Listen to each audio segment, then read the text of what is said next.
Merci. Bon, merci Laurent pour l'organisation qui est au top, hein, super. Donc, je suis Nicolas Matevon, donc je suis professeur à l'université de Saint-Étienne et je pilote l'équipe ENES, qui est une équipe de recherche en bioacoustique. Voilà.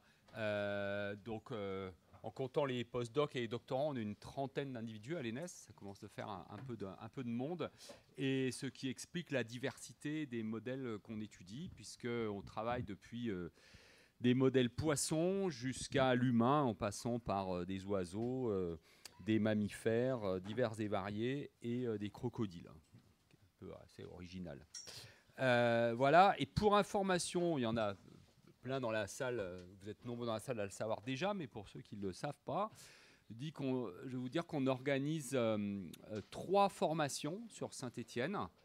Il y a une formation qui commence de devenir un petit peu célèbre maintenant, qui est la Winter School. Donc c'est une formation de 2 semaines sur la bioacoustique, qui est vraiment destinée à qui est une introduction à la bioacoustique, mais qui est quand même assez lourde, hein. C'est à peu près 80 heures de formation sur 15 jours, avec de nombreux intervenants extérieurs qui viennent à Saint-Étienne. Et c'est tous les mois de janvier, chaque année. Une autre formation qui est organisée, c'est le Master international de bioacoustique. C'est un M2. Donc il y a un certain nombre d'anciens étudiants ici du Master. Donc ça, c'est un M2 donc, dédié à la bioacoustique et l'écoacoustique. Je ne vais pas vexer mon ami Jérôme. Donc là, ça se passe aussi à Saint-Étienne, avec 2 semaines de séjour sur le terrain. C'est ouvert à des gens de formation très diverses. Vous pouvez être biologiste, vous pouvez être acousticien ou d'autres formations. Voilà. Et puis la troisième chose qu'on a démarré l'an dernier, d'ailleurs, avec Jérôme, Jérémy et puis d'autres ici, c'est l'école de bioacoustique tropicale. Donc ça, c'est tous les ans et demi, 2 ans. Ça, c'est aussi un diplôme de l'Université de Saint-Étienne, mais c'est sur le terrain, comme son nom l'indique. La première édition a eu lieu en novembre 2023, c'était en Guyane française, certains s'en souviennent. Et la prochaine est en Polynésie française en mai prochain. Et puis bon, voilà, on espère pouvoir en faire d'autres. Donc, si vous voulez des renseignements sur ces formations, n'hésitez pas à aller sur le site du labo et puis vous trouverez le chemin pour aller sur les détails de ces formations. Voilà, après cette petite page d'information et de publicité, on va rentrer dans le vif du sujet. Donc, voilà. Donc ça, c'est un paysage sonore qui a été enregistré pendant l'école tropicale de bioacoustique en Guyane française par Frédéric Seb. Voilà, et donc, ça fait secret pour personne qu'un paysage sonore, c'est composé de plein de choses, de vocalisation, de nombreux animaux, surtout en Guyane, dans l'endroit où on n'a pas beaucoup de bruit anthropique. En dessous, c'est un autre paysage, au même endroit, enregistré avec les mêmes micros, mais pas au même moment. Et c'était pendant la nuit. Et là, on voit, si on va jusqu'à 50 000 Hz, on voit qu'il y a d'autres animaux. Il y en a plein qu'on n'entend pas, les chauves-souris, les insectes, etc.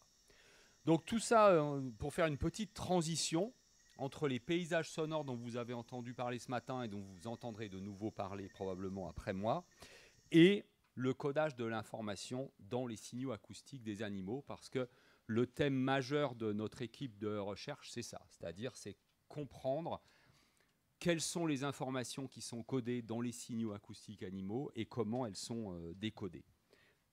Donc finalement, ces paysages sonores, là, ils sont formés de tout un tas de vocalisations, mais ces vocalisations, elles ne sont pas là pour le décorum, elles sont là parce qu'elles servent de la transmission d'informations entre des individus. Donc ici, vous avez ce fameux schéma. Beaucoup ici ont été baignés avec ce schéma-là. Donc vous avez le principe d'une chaîne de transmission de l'information entre un animal émetteur qui fabrique un signal dans lequel il va coder un certain volume d'informations. Cette information, ce signal va se propager, ce son va se propager dans l'environnement, va être abîmé par l'environnement, l'information va se dégrader quelque peu, plus ou moins. Et à l'issue de la transmission, eh bien, le signal est reçu par l'individu récepteur dont le travail est de décoder l'information. Voilà. Alors, ce que je vais faire, alors pour un certain nombre d'entre vous, évidemment, ce que je vais raconter aujourd'hui, ça va être assez banal, mais peut-être que pour d'autres, ça sera peut-être un peu nouveau, donc vous me direz. Hein. Donc, ce que je vous propose, il faut faire des choix, hein, mais je vais vous montrer au travers de quelques exemples, qu'est-ce que ça veut dire information dans un signal animal de manière très, très concrète. Et donc, on a, pour dire les choses simplement, on a deux grands types d'informations qui sont codées dans les signaux animaux. On a des informations dites statiques, qu'on appelle aussi les signatures vocales, c'est-à-dire des informations qui vont être assez permanentes dans le signal, quel que soit le moment auquel l'animal va l'émettre et quelles que soient les circonstances. Non, ça n'est pas la paruline. Tu l'auras après. Et donc, pour illustrer ça, j'ai pris un premier exemple qui est cet éléphant de mer du Nord qu'on étudie avec des collègues de l'Université de Santa Cruz sur les côtes californiennes. Donc là, vous voyez deux mâles qui ont fait des milliers de kilomètres pour venir sur ces colonies de reproduction. Et visiblement, ils sont en conflit pour les femelles. Donc ces conflits sont finalement assez rares, heureusement, sur les plages, parce qu'ils sont très impactants pour les mâles. Hein. Ils peuvent en mourir, voilà. Et en fait, pourquoi sont-ils rares? Parce que la plupart des interactions sociales entre les mâles d'éléphants de mer sont médiées par l'acoustique. Les éléphants de mer font des cris, qui sont des espèces de clac, clac, clac, clac, vous en entendrez juste après. Et quand on a deux mâles qui arrivent, qui s'approchent l'un de l'autre, bien avant de se battre, il y en a un qui va se mettre à crier, voire les deux, et il y en a un des deux qui va partir.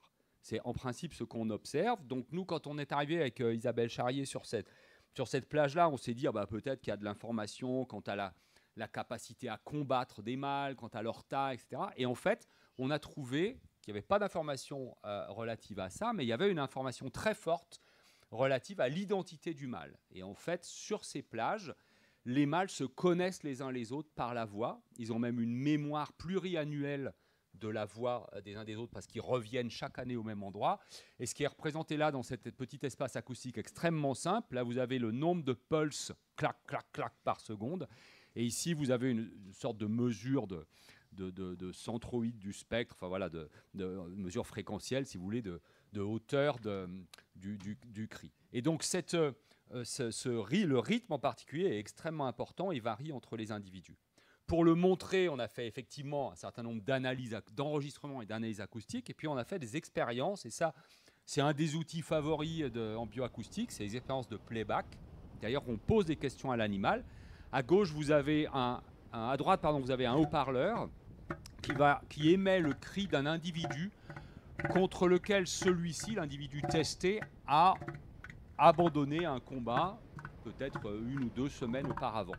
Vous voyez qu'il n'y a rien derrière le haut-parleur, il n'y a pas d'autres éléphants de mer, et vous voyez que le son seul suffit à faire bouger cet énorme animal, alors que ces animaux restent sur la plage pendant plusieurs mois, ils perdent jusqu'à 30% de leur poids, donc ça leur coûte énormément d'énergie de faire ça. Donc s'il s'en va en entendant le cri de ce congénère, c'est qu'il a peur en fait, hein, et donc ça lui suffit. Voilà. Dans la vidéo suivante, c'est le même individu, exactement le même qui vient de partir en courant sous vos yeux. Mais cette fois-ci, le haut-parleur est toujours sur la droite, mais cette fois-ci, on va lui faire écouter la voix d'un individu contre lequel il a gagné une interaction quelque temps auparavant. Alors, vous allez voir, ça prend plus de temps, parce qu'évidemment, là, ça ne lui fait pas peur, donc ça va mettre plus de temps à l'agacer. Comme je dis toujours, j'ai vu cette vidéo des dizaines de fois et j'ai toujours peur qu'ils finissent par pas répondre, mais ne vous inquiétez pas, ça va arriver. Donc voilà, il réagit, donc il se lève, il crie, on l'entend pas parce qu'on est à contrevent, mais il se dirige droit vers le haut-parleur. Et là, ce qui est assez intéressant, très intéressant, c'est qu'on va avoir 2 expériences en une, parce que vous voyez l'individu qui est au fond là-bas. Il va lui aussi réagir au cri de notre individu testé. Le petit problème, c'est que cet individu du fond, il est plus fort que l'individu qu'on a testé. Et donc, vous allez voir rapidement qu'il se rend compte de son erreur, juste en entendant la voix de l'autre, et il fait demi-tour. parce que cette fois-ci, celui du fond, c'est bien le dominant. Donc il a été attiré, il est allé vers le haut-parleur parce qu'il entendait la voix d'un dominé, et il recule parce qu'il entend cette fois-ci la voix d'un dominant. Voilà, donc on comprend avec ces petites vidéos assez facilement que c'est vraiment l'acoustique qui médit les interactions sociales sur la plage chez ces éléphants de mer. Et on a fait, alors je ne raconte pas tout ce qu'on a fait, on a publié pas mal de papiers sur cet éléphant, mais un des trucs qu'on a fait, c'est qu'on a fait varier, par synthèse informatique, on a fait varier le rythme des cris, on a fait varier la hauteur des cris des éléphants de mer, tout en restant dans l'espace acoustique, je dirais, normal d'un éléphant de mer. Et quand on teste la reconnaissance, es-tu toujours capable de reconnaître ce dominant, on voit qu'il suffit de modifier de quelques pourcents, par exemple, le rythme du cri pour que l'individu perde, ne soit plus capable d'identifier, de reconnaître celui qui cause. Donc on a vraiment une signature individuelle qui est forte, qui est précise, mais sur laquelle il ne faut pas beaucoup toucher. Et ce qu'on a montré dans une certaine étude, c'est que quand on réenregistre les individus d'une année sur l'autre, à partir du moment où ils atteignent l'âge de 5-6 ans, leur voix devient extrêmement stable. Avant, elle n'est pas stable, d'ailleurs on ne les reconnaît pas avant, les mâles ont très peu d'interactions entre eux quand ils sont plus jeunes, mais à partir de l'âge de 5-6 ans, c'est-à-dire quand ils approchent de la maturité sexuelle, les signatures se stabilisent et ils s'identifient les uns les autres. Voilà. C'est la même chose pour les fréquences. Dès que vous modifiez aussi, c'est pareil, vous perdez la reconnaissance. Voilà, donc voilà, avec ce petit exemple, peut-être une information. Je vais vous donner un autre exemple, qui est mon exemple fétiche, qui est la paruline à sourcils blancs, dont j'ai raccourci un peu l'histoire pour aujourd'hui. Donc c'est un oiseau territorial, donc les mâles défendent des territoires, et il vit dans la forêt atlantique du Brésil, et son chant se donne ça. Donc c'est une succession de notes. Voilà, c'est assez simple, hein, de notes qui descendent en fréquence comme ça. Et on s'est intéressé à l'époque, c'était avec Thierry Aubin, au codage de l'information dans ce champ. Et la première chose qu'on avait regardé, c'était le codage de l'identité de l'espèce. Nous sommes tous capables de reconnaître par leur chant un certain nombre d'oiseaux, d'espèces d'oiseaux. C'est parce que chaque espèce d'oiseau a sa propre signature d'espèce dans son champ. Et pour cela, on a utilisé aussi des signaux modifiés et des expériences de playback, hein, parce que ça marche très bien sur un oiseau avec des oiseaux territoriaux. Donc l'oiseau répond au parleur quand on lui émet le chant d'un oiseau enregistré à quelques kilomètres de son territoire. Il répond très fort, il vient sur le haut-parleur, il l'attaque carrément. Et tous les mâles de paruline chantent avec cette règle-là, où les notes descendent en fréquence au cours du temps.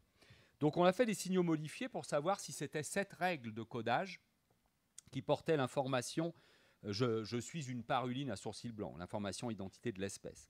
Un premier signal qu'on a testé, c'est un signal où on a mélangé toutes les notes. Donc c'est toujours des notes de paruline, mais on ne respecte plus cette descente en fréquence. Eh bien, quand on joue ce signal depuis le haut-parleur au centre du territoire d'une paruline, on n'a plus aucune réponse. Vous pouvez me dire, mais là, vous avez quand même fait une modification assez drastique. Donc on a fait des modifications plus subtiles. Par exemple, si vous augmentez légèrement la pente, vous perdez aussi la réponse. Et dans l'autre sens, si on diminue légèrement la pente de descente en fréquence, idem, on perd aussi la réponse territoriale. Donc il suffit de varier de quelques pourcents la pente pour très vite perdre la réponse territoriale de cet oiseau. Et je dirais l'expérience un peu ultime, c'est celle-là, où c'est un son pur, totalement synthétique, hein, il n'y a rien de naturel là-dedans, mais ils respectent la règle de descente en fréquence. On part du même endroit, de la même hauteur, on arrive à la même note beaucoup plus grave, et en suivant la même pente, quand vous jouez ça depuis un haut-parleur au centre du territoire d'une paruline, elle attaque votre haut-parleur. Donc pour elle, ça, c'est un chant de paruline à sourcils blancs. Ça ne veut pas dire qu'elle ne fait pas la différence, hein. Les oiseaux sont les spécialistes de l'acoustique, donc évidemment qu'elle fait la différence avec un chant de paruline, mais comme la règle de codage est là, elle est présente, eh bien, elle se fait avoir. Très vite, si vous répétez l'expérience, elle va très vite classer ce signal en non signifiant, puisqu'il n'y a personne sur place, tout ça, et ça ne marchera plus. Mais sur le coup, ça fonctionne. Ça, c'est l'identité de l'espèce. Mais on a trouvé aussi dans ce champ de paruline, ce qui est assez, une information qui est habituellement d'ailleurs trouvée dans les champs des oiseaux territoriaux, qui est l'identité individuelle. Donc là, vous avez deux champs de paruline. Quand on les regarde, on jette comme ça un coup d'œil rapide, on a l'impression que c'est la même chose. C'est deux individus différents. Mais si on regarde attentivement, on fait un petit zoom dessus, on voit que cette pente de descente en fréquence, elle n'est pas si régulière que ça. De temps en temps, il y a des petits zigouigouis, des petits décrochages. Et ces petits décrochages, ce qui est remarquable, c'est que leurs caractéristiques sont complètement stéréotypées pour chaque individu. C'est-à-dire, si on enregistre 30 fois Pierre, 30 fois on aura ce petit décrochage au même endroit. Si on enregistre 30 fois Paul, on aura 30 fois ce décrochage à cet endroit-là et de cette manière-là. Donc, ce que nous dit l'analyse, c'est qu'il y a une signature vocale porteuse de l'identité individuelle dans ces champs. Et on a testé, évidemment, si les oiseaux y étaient sensibles, s'ils s'en servaient pour reconnaître leurs voisins, en fait. Alors, on l'a testé. Là, j'ai pris un exemple assez caricatural. Vous avez un gros saut fréquentiel ici. Quand vous mettez le haut-parleur, cette fois-ci, en bordure du territoire de l'oiseau que vous voulez tester, et que vous émettez le chant du voisin, eh bien, la réponse territoriale est assez faible, parce que finalement, c'est assez normal. Le voisin est en train de chanter. C'est approché, mais il est toujours chez lui. Donc vous avez des fois un peu d'augmentation du nombre de chants par minute, des choses comme ça, mais vous n'avez pas des choses très agressives. Maintenant, si vous modifiez, c'est ce qu'on a fait, vous modifiez le chant de Paul, par exemple, avec une modification toute simple. Là, on prend les deux notes, on les monte en fréquence pour déplacer le petit saut là, qui est caractéristique de Paul. On le déplace vers la droite. C'est la seule chose qu'on change dans le chant, mais lorsqu'on joue ce chant modifié, depuis le haut-parleur qui est sur la frontière entre Pierre et Paul, eh ben Pierre attaque le haut-parleur comme si c'était un chant, comme il le fait quand c'est un chant étranger. Donc pour lui, là, ça n'est plus Paul qui chante. On a vraiment changé l'identité de l'individu émetteur. Voilà. Donc ces irrégularités de pente, elles codent pour l'identité individuelle. Voilà, donc cet exemple de l'éléphant de mer et de la paruline pour vous montrer qu'on a des informations statiques qui peuvent être codées par différentes choses dans le signal. C'est variable d'un signal à l'autre, d'une espèce animale à l'autre. Chacun est dans son propre monde, chacun va coder de manière différente le même genre d'information. Information statique. Deuxième type d'information, deuxième grande famille, on va dire, d'informations qui sont généralement codées dans les signaux animaux, sont les informations qu'on peut qualifier de dynamiques, c'est-à-dire des informations qui sont liées à l'état du moment de l'animal, par exemple à l'état émotionnel, à l'état de stress ou des choses comme ça. Là, je vais vous montrer un exemple un peu original, mais qui a le mérite d'être assez simple. Donc on étudie effectivement depuis pas mal de temps les communications, en particulier parents-jeunes chez les crocodiliens au labo. Et là, dans ce travail qu'on a fait au Guyana, en Amérique du Sud, le Guyana, c'est l'ancienne Guyane britannique, et on était sur la rivière Rupununi, là, avec Amélie Verne, une de mes étudiantes en thèse, et puis Peter Taylor, qui est un spécialiste du caïman noir. Le caïman noir, c'est un de ces grands crocodiliens là, qui vit par ici. Et on a étudié la communication mère-jeune, parce que chez cette espèce, il n'y a que les mères qui s'occupent des jeunes. Dans un cas assez simple, on a en fait enregistré les petits caïmans noirs dans deux situations. Un contexte tranquille, un contexte où les jeunes sont au bord de la rivière, un peu sur le rivage. On leur met un micro et un enregistreur à côté, puis on les laisse tranquilles. Et là, les petits émettent des espèces de cris qu'on a appelés des cris de contact. Et puis, on a enregistré ces jeunes dans une autre situation où on mimait une attaque de prédateurs. Alors, une attaque assez sympa parce qu'on fait pas mal aux petits, on les secoue un peu, mais enfin, ça les stresse. Et dans les deux cas, ils émettent des cris que je vais vous montrer. Juste avant, je vous montre, ça c'était lors d'une autre manip, mais peu importe, le genre de réaction que peut avoir une mère quand on enregistre les cris d'un petit. Ça lui plaît pas du tout. Donc clairement, elle répond aux cris des jeunes. Ça, c'était au Venezuela avec un animal beaucoup moins dangereux que le caïman noir. C'est Le caïman jacaré, c'est pas très grand. Le caïman noir, c'est autre chose. Voilà. Alors, les deux cris, donc, dans les deux contexte, je dirais tranquille, et puis le contexte d'attaque de prédateurs, mais on n'a pas les mêmes signaux. Le cri de contact, ça donne ça, et les cris de détresse, ça. Alors, en fait, c'est des signaux gradés, c'est-à-dire qu'on peut passer de l'un à l'autre de manière continue, ce qui permet aux crocodiles, c'est comme le pleur des bébés humains dont on parlait à midi, hein, ça permet aux crocodiles de coder de manière continue finalement son niveau de stress. Hein. Et on joue, sur quoi joue-t-il? Il joue, vous le voyez, hein, sur l'énergie dans les hautes fréquences et la pente de la modulation de fréquence qui est plus exagérée dans les cris de détresse. On a fait des expériences de playback pour voir si les petits et les mères étaient sensibles à ces informations. Et pour résumer les choses, eh bien, quand on joue des cris de contact, la mère reste au milieu de la rivière, elle observe ses petits, mais elle ne bouge pas. Ce qui est assez logique parce que les petits émettent en permanence des petits cris de contact. Donc en jouant depuis notre haut-parleur, on ne fait que rajouter un petit peu au concert. Par contre, les jeunes sont clairement attirés par ces cris et viennent se mettre s'approchent du haut-parleur. Et quand on émet des cris de détresse, là, les femelles avaient une réponse, comme vous l'avez vu dans la vidéo, hein, extrêmement forte, se dirigeaient vers le haut-parleur en rugissant. Enfin voilà, elles veulent clairement défendre leurs jeunes, tandis que les petits s'immobilisent plutôt et émettent des cris qui ressemblent plutôt d'ailleurs à des cris de détresse. Voilà, donc information statique, information dynamique. Je passe vite, hein, parce que évidemment, on pourrait multiplier les exemples et aller beaucoup plus au fond des choses, mais il y a une question qui est assez intéressante, c'est que les animaux, en principe, ils n'ont pas en principe des signaux pour coder de l'information statique et d'autres pour coder de l'information dynamique. En principe, toutes les informations sont mélangées, elles interagissent, ou en tout cas, elles sont codées dans le même genre de signal. Et ça, on a une de nos étudiantes en thèse, Mathilde Massenet, a étudié les communications mère-jeune chez les chiens. Et c'est une des questions qu'elle s'est posée. Et dans cette vidéo-là, vous entendez un gémissement d'un des chiots d'ici, mais qui est émis par le haut-parleur qui est là. Ça, c'est un haut-parleur qui est dans une chaussette noire, d'accord ?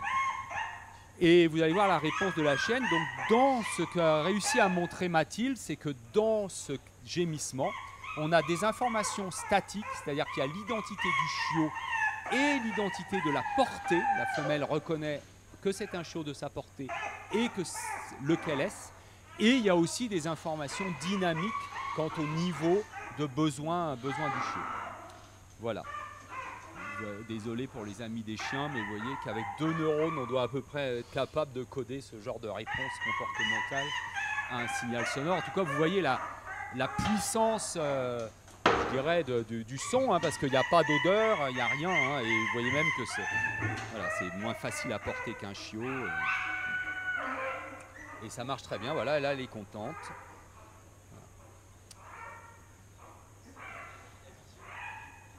Non, alors on n'a pas essayé avec un haut-parleur rouge ou un truc comme ça, on pourrait, hein, à mon avis ça joue. À mon avis très peu, mais peut-être un peu, c'est possible. Hein, c'est possible. On pourrait. La même chose avec l'éléphant de mer, où il réagit. Ah oui, tout à fait. Oui, mais alors, c'est pas tout à fait pareil quand même, parce que l'éléphant de mer, il entend, d'abord il voit très mal en milieu aérien, et puis il entend un son, tu vois, à la limite, il peut se dire, il doit être dans le coin, je le vois pas, mais dans le coin. Là, quand même, elle prend l'objet, quoi. C'est quand même un cran au-dessus, quoi. Alors, il reste plein de choses à tester là-dedans. Hein. Il reste à tester, par exemple, est-ce que le son déclenche le comportement? Parce que là, vous avez vu, le son est continu jusqu'à ce qu'elle la porte dans sa caisse. Mais ce qui serait intéressant à tester, c'est si on arrêtait le son. Est-ce qu'elle continue jusqu'au bout ou pas? C'est-à-dire, est-ce que c'est les fameux Fixed Action Patterns là, qui avaient été décrits dans les années 60, ou est-ce que c'est un comportement on-off, quoi? Il faut vraiment qu'il y ait le stimulus qui soit émis. Ça, on ne sait pas. On a fait des choses là-dessus avec les crocodiles, mais je n'ai pas le temps de vous les raconter. Voilà, alors maintenant, on fait une petite tentative, bon, ça va marcher, enfin, originale, d'une étude que j'ai très rarement présentée, et je vous en montre un petit morceau qu'on a faite pour dans l'idée de lier cette histoire de codage d'informations dans les signaux animaux au paysage sonore qui vous intéresse tous. Alors, je vous emmène dans un monde sonore un peu particulier, qui est le monde des tambourinages chez les pics. Alors, je ne sais pas si vous avez déjà entendu des pics tambourinés. Donc, les pics, c'est toute une famille d'oiseaux. Et dans cette famille d'oiseaux, il y a, pas tous, mais il y a de très nombreuses espèces qui tambourinent. L'origine du tambour, donc ils tambourinent sur les troncs d'arbres, par exemple, en faisant des bruits comme ça. L'origine de ce comportement, ce qu'on appelle en évolution une exaptation, c'est-à-dire qu'à l'origine, ces pics se nourrissent des insectes sous les écorces, etc. Donc ils tapent sur les écorces. Et petit à petit, ce signal, au cours de l'évolution, il a dû se mettre en place pour signaler, pour informer quant à la présence du pic. Et ce qui est remarquable, c'est que chaque espèce de pic a sa manière de tambouriner. Donc, par exemple, vous avez ces grands pics américains, là, ils tambourinent en tambourinant que 2 coups. C'est tout. Voilà. Et c'est comme ça qu'ils signalent « je suis un grand pic américain ». Voilà. Et vous avez une autre type, par exemple, c'est le piquet pêche, où là, ça accélère. Okay. Et donc ça, c'est un arbre qui a été construit à partir des mesures acoustiques faites sur les tambourinages. Hein. Ce n'est pas du tout un arbre phylogénétique, hein, c'est un arbre acoustique, ça, de ressemblance acoustique. Et on a identifié un certain nombre de clusters. Hein. Donc on a identifié un certain nombre de stratégies ou de types de tambourinage. Donc j'en ai déjà montré 2, et voilà les autres. Donc lui, il ralentit, là, c'est un peu le truc Harry Potter. Hein. Là, vous en avez un, c'est irrégulier, c'est assez imprévisible. Ça, c'est par contre d'une stabilité parfaite. Et puis, vous avez celui qui fait des séquences régulières. Voilà. Donc, vous pouvez grouper les espèces de pics comme ça par leur type acoustique. Et ce qui est assez... Voilà. Et ce qui est assez intéressant aussi, c'est que ça, c'est par l'arbre phylogénétique, mais si vous regardez la phylogénie, c'est-à-dire qui est cousin avec qui, on voit que ces stratégies, eh bien, il y en a certaines qui, effectivement, ne sont partagées qu'entre des pics qui sont cousins, pour la plupart. C'est un signal qui est très hérité génétiquement, puis parfois d'autres un peu moins. Alors, on s'est intéressé à comment... l'information identité de l'espèce était codée dans ces tambourinages. Et alors dans ce papier, on a fait beaucoup de choses. J'ai pris quelques trucs pas trop compliqués, parce qu'on a fait beaucoup de calculs d'informations. Ça vous intéresse pour aller voir. Mais il y a aussi une partie expérimentale. Alors la partie expérimentale, on l'a faite avec le piquet pêche dans nos régions. C'est Maxime Garcia, là, qui était postdoc à l'époque au labo, qui a fait toutes les manips. Donc, c'est des expériences de playback classique, hein, avec un haut-parleur et puis Maxime qui est sous sa cape, là, pour regarder les réponses. Ah, ça, c'est le piquet pêche. Et alors, l'idée de base de la manip, c'est de dire, bon, on voit qu'en fait, quand on fait l'analyse de ces tambourinages, on voit que oui, il y a de l'information quant à l'espèce du pic. Mais on a quand même des stratégies de tambourinage qui sont communes entre espèces. Donc comment les pics, est-ce que les pics font la différence dans quel degré, si vous voulez, dans quelle mesure les pics sont capables d'identifier l'espèce, un individu de leur espèce en écoutant les tambourinages. Alors si on fait écouter à des pics et pêches des tambourinages d'espèces de pics ayant une stratégie complètement différente de lui. Alors lui, vous avez vu, il accélère. Donc là, on lui en fait écouter où c'est rapide et le rythme est constant. Donc des choses comme ça. Voilà, donc deux espèces différentes. Et bien, quand on fait ça, on voit qu'il n'y a pas de réponse territoriale du piquet pêche. Le piquet pêche répond très bien à son signal, ça c'est le signal contrôle, d'accord, témoin. Donc il y a une réponse territoriale forte à des tambourinages de piquet pêche. Par contre, on perd complètement la réponse territoriale quand on lui fait écouter des tambourinages qui ne sont pas dans la même stratégie que lui. que ce soit d'ailleurs un oiseau avec lequel il peut être sympatrique ou un oiseau qui ne peut pas avoir vu. D'accord ? Voilà. Et puis, on a fait d'autres tests où là, cette fois-ci, on lui fait écouter des tambourinages d'autres espèces. Donc, l'hypothèse voudrait qu'il soit capable d'identifier et de distinguer un tambourinage de piquet-pêche par rapport à un tambourinage de Syriacus ou d'Hyperithris, mais ces deux-là ont la même stratégie. Et ce dont on aperçoit, donc voilà, c'est ça. Ah, donc ça ressemble un peu au piquet-pêche, mais quand même nous, on fait la différence. Hein. Eh bien, quand on fait les tests de playback, on voit que le piquet-pêche répond à tout ça très bien. Donc en fait, la discrimination n'est pas super bonne. Hein, un pic, il est capable de faire la différence entre une autre stratégie de tambourinage et la sienne, mais par contre, à l'intérieur du même manière de tambouriner, il ne va pas pouvoir différencier telle ou telle espèce. Voilà. Donc cette information identité de l'espèce que je vous ai vendue comme étant très précise dans les signaux animaux, dans le tambourinage, elle n'est pas très précise. Elle n'est pas très bonne et elle est surtout, parce qu'elle existe, mais elle n'est pas précisément décodée par les individus récepteurs.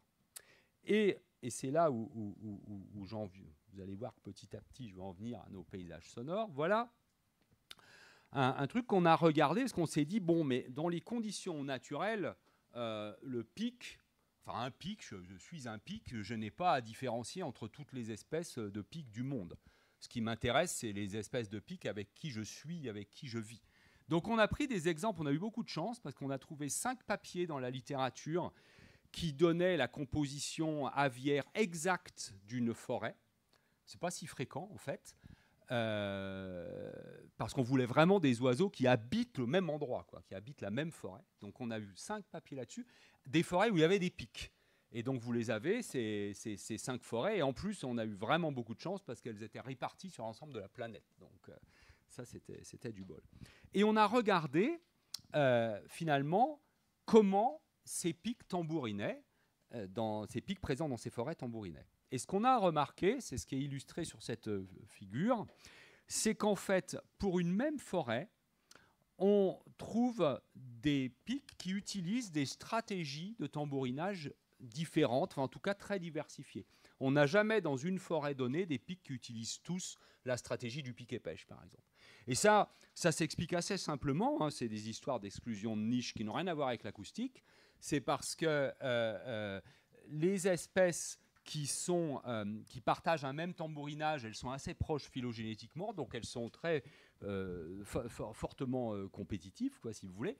Et du coup, dans une même forêt, eh bien, on a des pics qui ne se ressemblent pas, quoi, qui ne sont pas cousins, hein, et qui vivent ensemble, qui ne sont pas trop cousins, et du coup, ils ont des stratégies de tambourinage assez différentes. Et ça, on l'a mesuré, en fait, on l'a mesuré, on l'a même modélisé. On a dit, bon ben voilà, si on prenait, donc ça c'est un index de mauvaise classification, c'est-à-dire plus on l'a, plus on est par ici, plus on a du mal à distinguer entre les espèces. Si on avait dans une forêt des espèces qui utilisent toujours la même stratégie, eh bien on aurait une mauvaise classification, enfin la classification d'espèces serait plus mauvaise que dans les communautés réelles qui sont ici, qui sont centrées là-dessus. Et ces communautés réelles, elles correspondent à si on modélise une situation au hasard, c'est-à-dire que si vous prenez au hasard 5 ou 6 espèces de pics dans l'ensemble des pics, puis vous répétez cette opération n fois, vous obtenez une courbe en pointillé gris qui ressemble beaucoup à la courbe naturelle.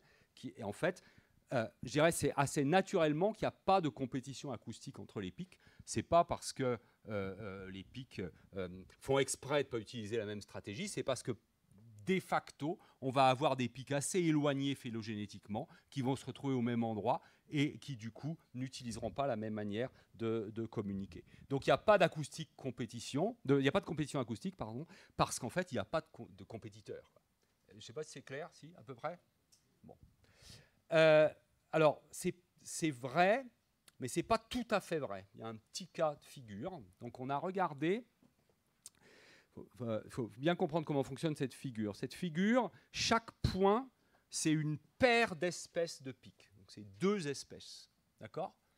Donc, ça représente toutes les combinaisons possibles de toutes les espèces de pics qu'on a étudiées dans notre travail.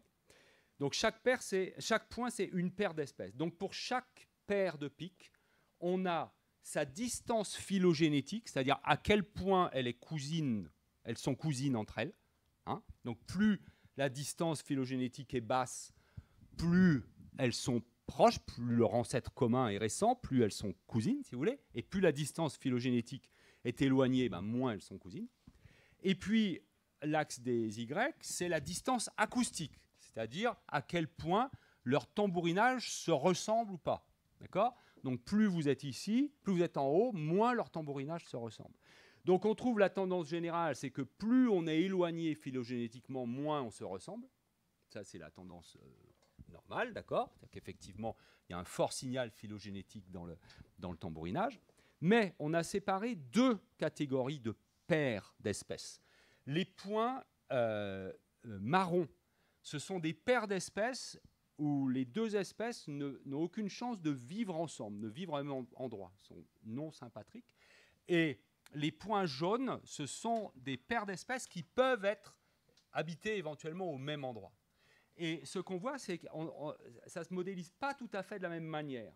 On voit que pour les paires d'espèces sympatriques, pour une même distance phylogénétique, la distance acoustique est un soupçon plus grande quand on est proche cousin. Je reprends un peu les choses.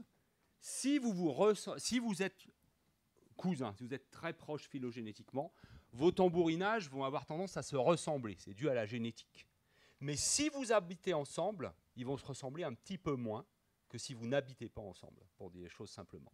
Ça, mesdames et messieurs, c'est l'effet de la sélection naturelle, qui est un tout petit effet dans l'évolution biologique. L'évolution biologique, c'est essentiellement de la contingence historique et du hasard, mais il y a un petit peu de sélection naturelle parfois, et ici, c'est typiquement ce qu'on voit. Cet écartement des deux courbes, l'explication la plus simple, c'est de dire qu'il y a eu une petite, effectivement, pression pour écarter les choses parce qu'il y avait un peu de pression acoustique, il y avait un peu de compétition acoustique entre les espèces.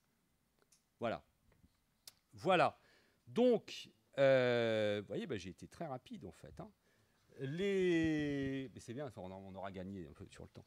Donc, les messages à emporter chez vous, comme disent les Anglais, c'est que, pour ceux qui ne le savaient pas encore, c'est que les signaux acoustiques qui forment nos paysages sonores, les signaux acoustiques des animaux, ils codent pour de l'information, que ces stratégies de codage de l'information sont diverses et que ces stratégies de codage de l'information, elles sont indépendantes entre les espèces animales, d'accord ? Elles peuvent éventuellement interagir, on vient de le voir avec les pics, mais c'est toujours un peu à la marge. La plupart du temps, chacun est dans son monde et chacun vit pour soi. Il y avait eu des expériences qui ont été faites à l'époque, enfin il y a longtemps, par Brémond, où ils mélangeaient des chants de troglodytes avec des chants de plein d'autres espèces, et ils voyaient que le troglodyte, ça ne le gênait pas du tout, il continuait de parfaitement entendre le chant de son espèce, etc. Donc il ne faut pas toujours voir tout comme de la compétition acoustique entre les espèces. En fait, la plupart des animaux sont extrêmement doués pour extirper du signal du bruit, et ne sont pas tant gênés que ça par les autres, quoi. Et la dernière chose, c'est que la composante biophonique là, des paysages sonores, eh bien, finalement, c'est principalement le résultat d'événements de communication qui n'ont rien à voir les uns avec les autres. Et donc, l'orchestre, le grand orchestre animal, eh bien, c'est simplement une illusion anthropocentrée. Voilà, merci. Ah oui, je fais...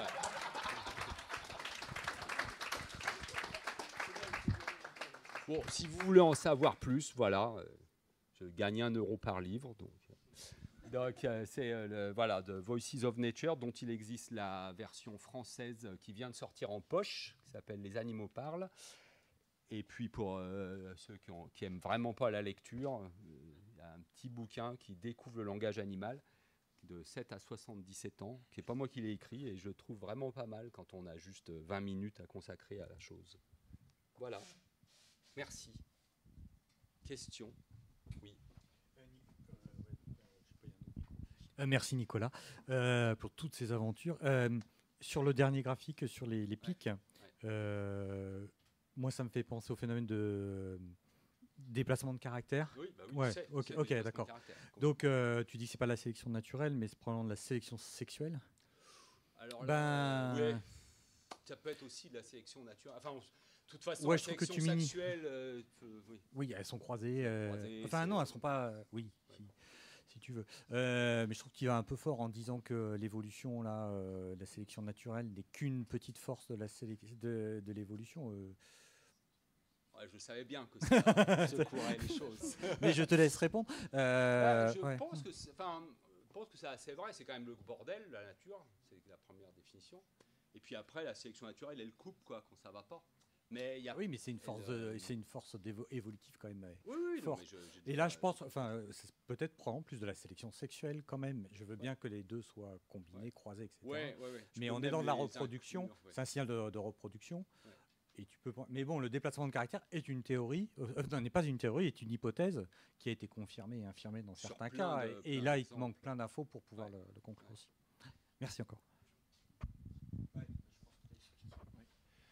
J'ai trouvé. Merci pour votre intervention, Stéphane Puissant. Je m'intéresse à la bioacoustique également, mais pour les insectes et plus particulièrement orthoptères, mais surtout les cigales. Donc, Il y avait un spécialiste voilà, bien, on aussi. a fait nos classes ensemble. Et j'étais intéressé par l'exemple des pics parce qu'on a une tribu, c'est-à-dire un groupe dans la famille des cicadidés, qui sont les Cicadetini, dont l'origine est australienne. Et récemment, sur une dizaine d'années, j'ai étudié l'acoustique de ces espèces, de cette tribu, dans le domaine ibérique. Et quelque chose m'a particulièrement choqué, alors qu'elles sont très éloignées géographiquement, très éloignées relativement éloignées du point de vue de la phylogénie moléculaire, puisque en fait on l'a travaillé. On a une convergence acoustique et morphologique qui est choquante.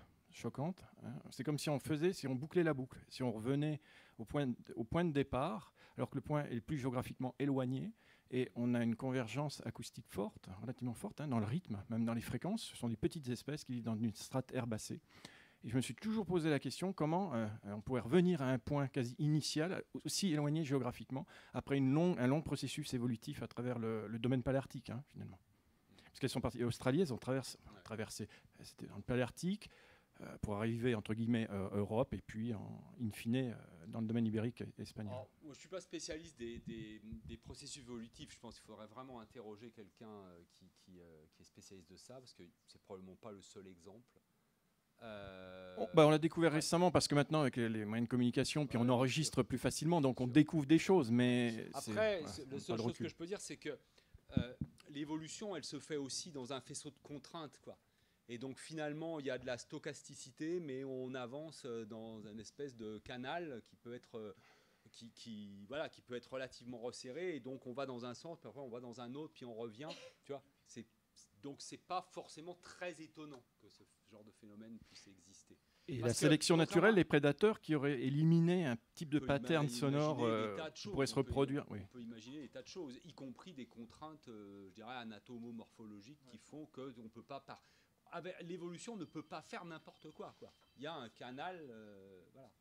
Donc c'est pas forcément très surprenant parce que le degré de liberté d'évolution des cigales sur ce genre de caractère, il est peut-être pas si énorme en fait. Non, ce qui est choquant, c'est la distance géographique. Oui, mais qu'on le retrouve. Ça a probablement été réinventé. C'est probablement pas quelque chose. Voilà. Mais ça, des exemples de réinvention et donc de convergence évolutive, la nature en fourmille. Hein. Il y en a beaucoup. Donc c'est pas forcément très étonnant. Voilà. D'accord. Merci beaucoup. Ouais.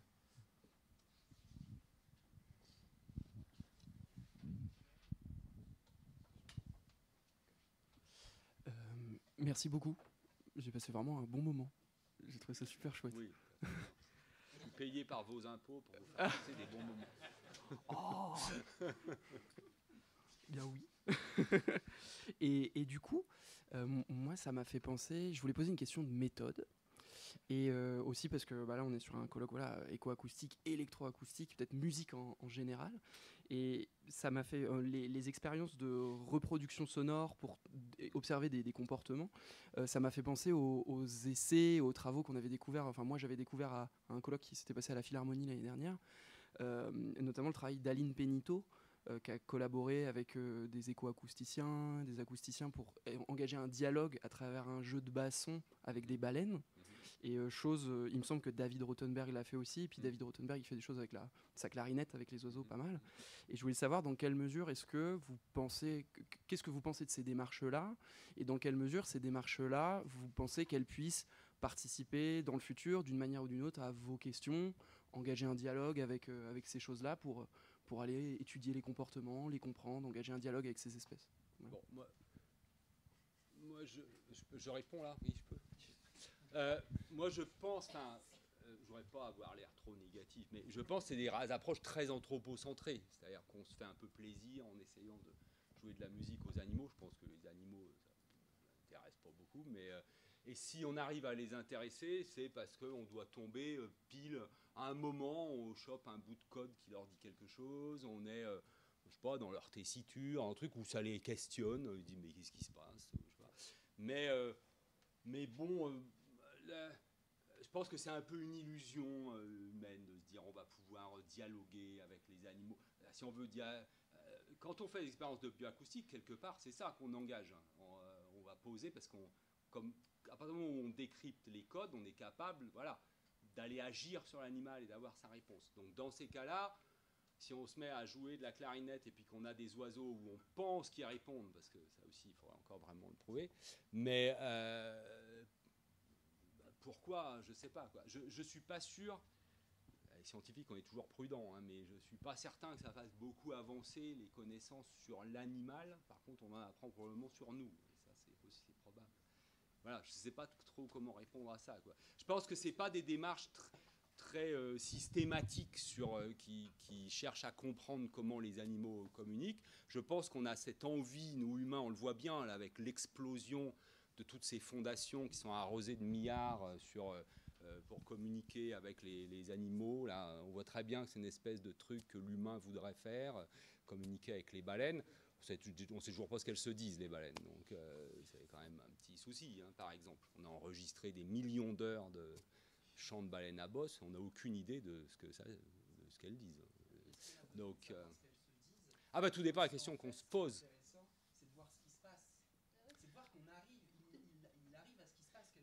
Oui, oui, mais c'est quand même très anthropocentré, quoi. C'est-à-dire que, bon, du point de vue de l'animal, moi, je pense que ça les emmerde plus qu'autre chose. Mais bon, c'est non.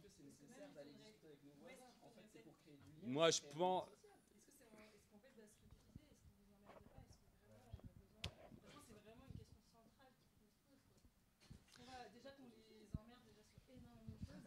Non, mais alors bon, après, moi, je n'aurais pas à apparaître comme un ayatollah de la cause animale, parce que moi, si vous voulez aller jouer du pipeau au rossignol, ça ne me dérange pas du tout.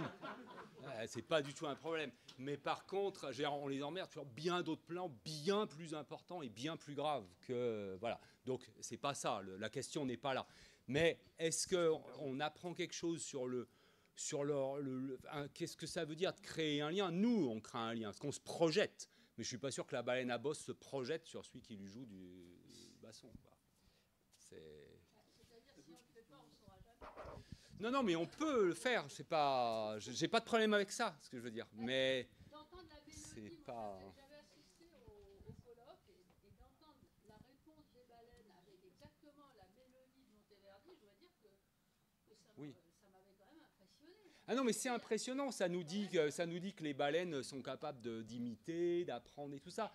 Mais la baleine, elle entend un son qu'elle n'a jamais entendu. Bon, elle a l'habitude dans son monde de baleine. Quand elle entend un son nouveau qui ressemble un peu à de la baleine, elle va l'imiter parce qu'elle va chercher à avoir un contact. Là, elle va l'imiter en vain. Parce que nous, on va lui répondre un truc et puis derrière, ça va s'arrêter. Donc, il ne faut pas se leurrer. Du point de vue de la baleine, à mon avis, ça ne sert pas à grand-chose, quoi. Non, mais après, tout dépend le but qu'on cherche, c'est tout. L'éthique, elle est dans les deux. Mais parce qu'il ne faut pas mélanger deux choses. Il y a l'éthique d'une part. Moi, je trouve ça fascinant qu'il y ait des gens qui aillent jouer des instruments de musique aux oiseaux. Je veux dire, c'est pas du tout le problème.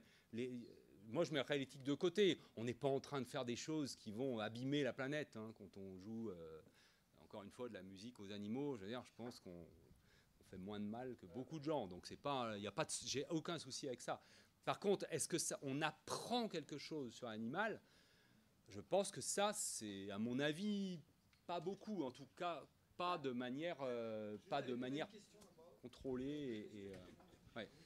Oui, non, c'était ensuite à ces questions-là sur est-ce qu'on apprend quelque chose, et je me disais oui, peut-être que ça peut se rapprocher des expériences de playback que tu as citées, des nombreuses, mais avec des questions, pas juste en reproduisant les sons des animaux eux-mêmes, mais on peut sortir des sons enregistrés des animaux, ça peut pas être juste du playback, mais du play d'une autre espèce. Et dans ce paradigme-là, on peut apprendre quelque chose sur quelle est la perception d'autres signaux qui ne viennent pas de cette espèce. Et peut-être qu'il y a des contraintes physiologiques dans la perception auditive. Mais je ne suis pas sûr que ce soit ça qui est derrière. Je pense qu'il y a vraiment l'idée que l'humain va communiquer avec la nature. Oui, mais sans parler de ça, jouer de la musique humaine à des animaux, je veux juste argumenter sur le fait que peut-être qu'on peut apprendre quelque chose avec cette démarche-là. En se rapprochant plus du type d'expérience que tu as cité, par exemple.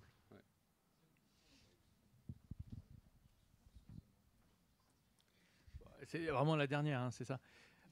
Donc excite l'hypothèse de niche acoustique. Pas tout à fait, mais tu vois que ça envahit pas tout. Ouais. Voilà. Si je m'en tiens alors peut-être quand même qu'il y a un moyen de la sauver, parce que dans ta dernière expérience sur les pics, qui était très belle, quand même peut-être que ces différences de production de tambourinage pourrait peut-être être acoustiquement raffiné par des outils qui ne montrent pas tout ce qui est dans le signal. On entend effectivement des variations de rythme, mais il y a aussi de l'accélération, donc il y a des indices de deuxième ordre. Peut-être qu'il y a des variations de phase et autres. Donc je pense que des outils que tu connais, puisque tu les as utilisés comme le spectre de modulation, aller regarder dans la phase, tu vois, permettrait peut-être de montrer qu'il y a encore plus de diversité acoustique que ceux que vous avez déjà commencé à estimer. Et là, peut-être que là, l'hypothèse jeunesse de et puis c'est toujours pareil. De niche. C'est-à-dire l'hypothèse de la niche acoustique, la compétition acoustique, ça a envahi beaucoup la bioacoustique pendant des décennies. Là, on en revient en disant, bon, on a peut-être un peu trop misé tout là-dessus. Il y a un review qui est sorti là, il y a un mois dans Biological Reviews là, par Barbara Freitas et collaborateurs, où elle a fait une méta-analyse de tous les papiers qui ont testé cette hypothèse-là. Et elle arrive à la conclusion que ça ne marche pas. Alors, ça ne veut pas dire que ça ne marche pas dans certains cas particuliers. Mais c'est pas la. Tu vois. Ce que je voulais dire, c'est que c'est quand même très dépendant de l'outil d'analyse. Par exemple, c'est ce que j'ai voulu dire. Bon, le spectrogramme a vécu.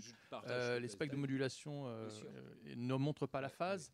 La phase, quand même, la phase instantanée, la phase de modulation, beaucoup de choses sont dans le domaine de la phase, et souvent parce que c'est compliqué à interpréter, souvent on l'évacue, mais l'entrelaçage des vocalisations, il y a plein de facteurs comme ça que je vois et qu'on ne mesure pas. Oui, bien sûr. Qui peut être... Merci beaucoup.